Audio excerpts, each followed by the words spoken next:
When the group arrives at Siaya, there is an enthusiastic civic reception from the villagers at Manyasi. My favourite lady, how are you? What are you doing? Mr. Chairman, how are you? I want to thank you for the good work you have done to us. I want to tell you that you are highly welcome in this place and we love you so much. I want to assure my maximum support to the project, especially on the side of maintenance. We know the project can be initiated, but the project is the people-driven project. It's for the whole community. I think it will be a very, very great to our people. On behalf of all of the people associated with the Tweed Kenya Mentoring Program in Australia, we thank you for making us so welcome here today. Owacho nogo erokamano ni un mondo orwakgi ka kod wende duto mobiro go kwok e project no kawuono ka. And you remember last year I was here. We could not finish the project. TKMP promised we would return and finish what we started. Nowacho ni kinde higa mokalo ne ok ginyal tieko tijno mondo rum, to ne gichiko ne e higa ni ka giduogo to gibro neno ni tijno ochopo gikone. This time I return, and it's my great honour to come back as part of the community, not a visitor. After the reception, it's time to inspect the dam. Bikes, motorised and pedal-powered, are the best transport option on narrow and uneven roads.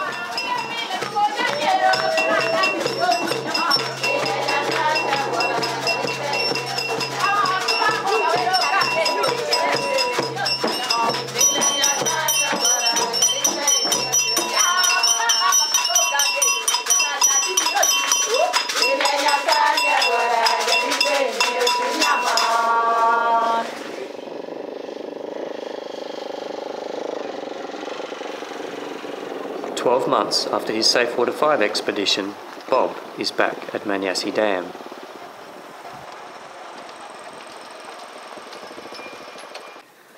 The dam is a hive of activity, with wildlife, villagers and their animals drawn to the lifeblood of their community.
As you can look, the other side there are some water vendors using bicycle.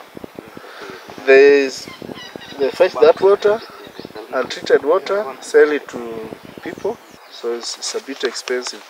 So if you are using maybe like 10, then you have to spend around 100 shillings per day buying that water. And that is somebody's wage per day? Yeah. So you're not capturing food and other expenses. But the water you do here will be treated. Yeah. Safer to drink. Yeah. But first, Bob and his team must head into the Siaya township. They're collecting the water filters being delivered by courier, only to find the courier office closed.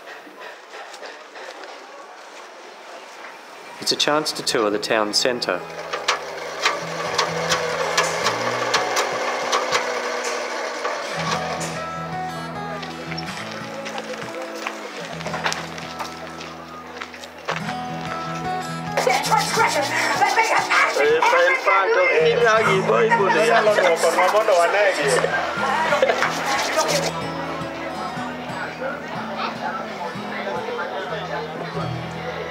The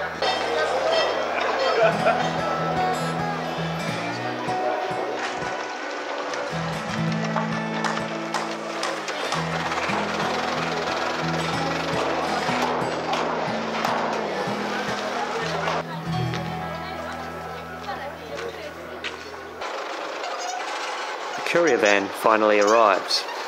It's time to load up the bikes with the Skyjuice filters, a piece of Australian engineering which has been at the heart of the Safe Water Project's success. Tweed had got into contact with this company, Skyjuice, which was manufacturing filters. Indeed. Operating out of Burleigh Heads. Yeah.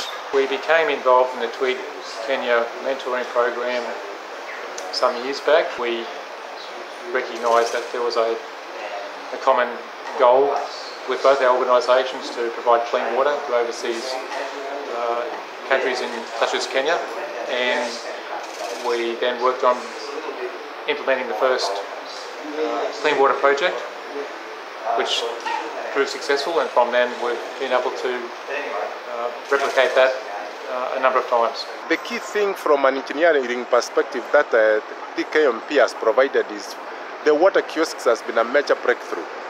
One problem we have in Kenya is that where we have got dams, we don't have a simple form of water treatment.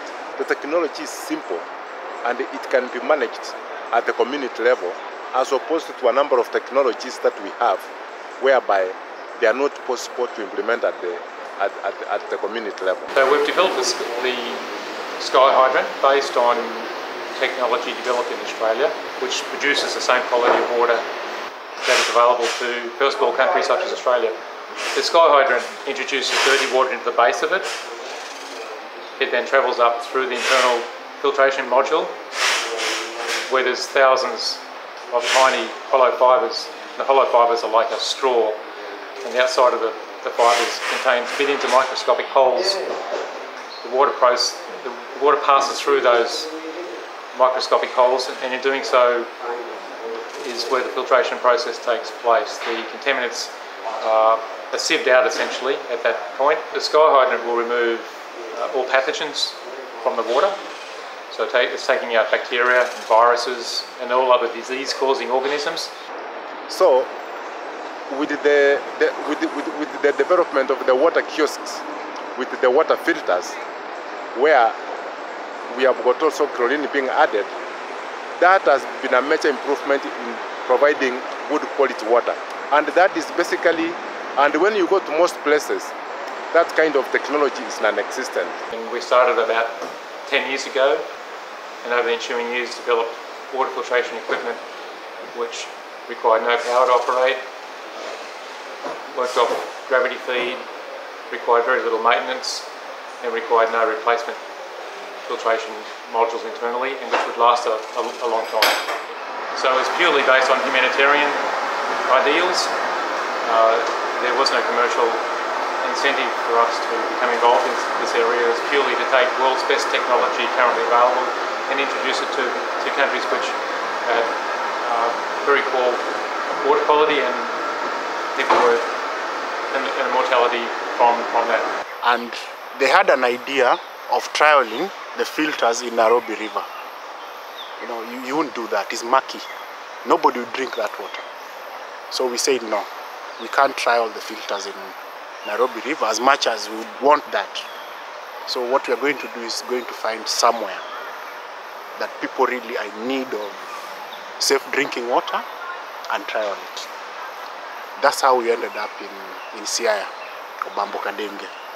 You know, a community that is basically using dams that were built in the 50s, yeah, you know, and that's the development you find. You know, they're fetching water openly in the dam, and they're fetching with livestock and that kind of a thing.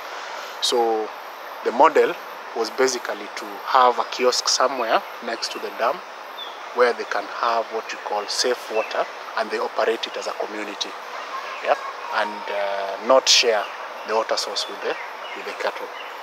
So that became the first safe water. We called it Safe Water 1. Of course, we worked with the community who actually built a committee which was a representative of people who use the catchment area.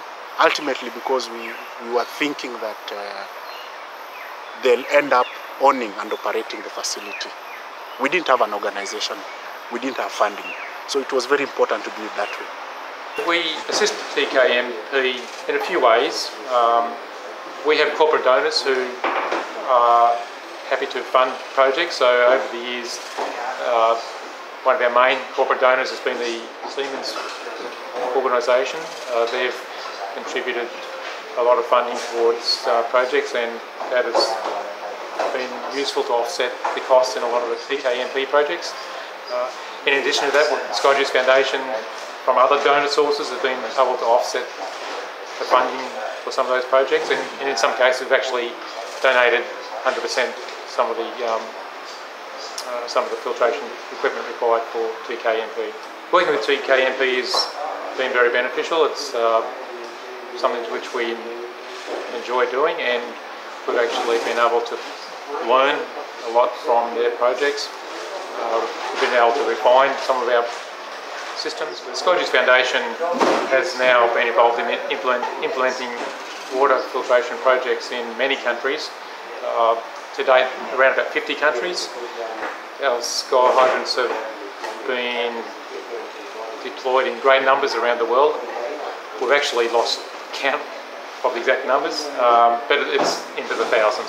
Then what generated Safe Water 2 was the fact that the dam in Safe Water 1 became dry. So we thought, no, we cannot be unsuccessful. That's what we started saying, we cannot be unsuccessful. Let's try Safe Water 2, but this time let's get a better dam. Remember, here we have engineers and technicians and scientists who are basically in Tweed and community workers in Kenya. So one of the things that we didn't do at the time when we started that project was basically to look at the condition of the dam. We were just interested in the filter. So that became a lesson. Like I said, it was a pilot. So we went and trialed Safe Water 2, Tinga. This time it was a better dam. We used the same approach with the community. But the challenge one of the things we just started noticing was if we continue with that model, we'll be reinforcing dependency on the community, on us as a program. And that now brought into the idea of let's try another Safe Water in a school situation. Yeah, which basically will be, that school will provide the governance and the institutional aspect for the Safe Water, different from the two Safe Waters that were actually being done in an open field, open community water source and that kind of a thing. So as we are speaking, I think we have five schemes. Four schemes in Kubar School. Yeah.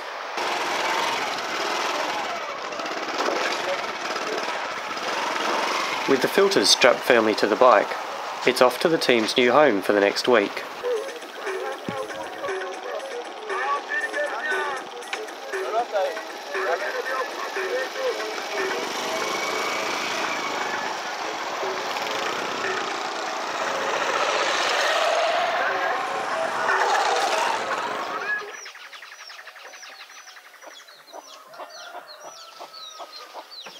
There is no electricity, and life is simple at the house.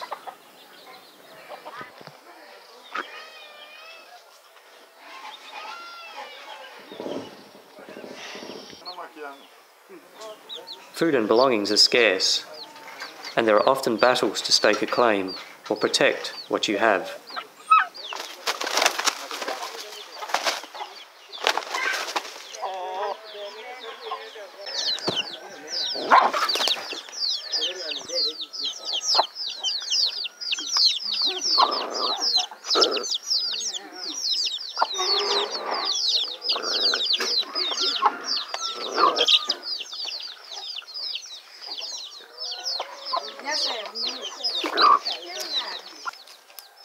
Everyone plays a role in the household, from boiling the water each day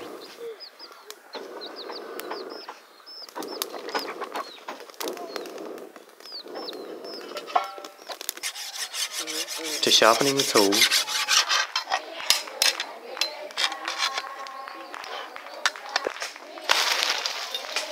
and keeping the encroaching vegetation at bay.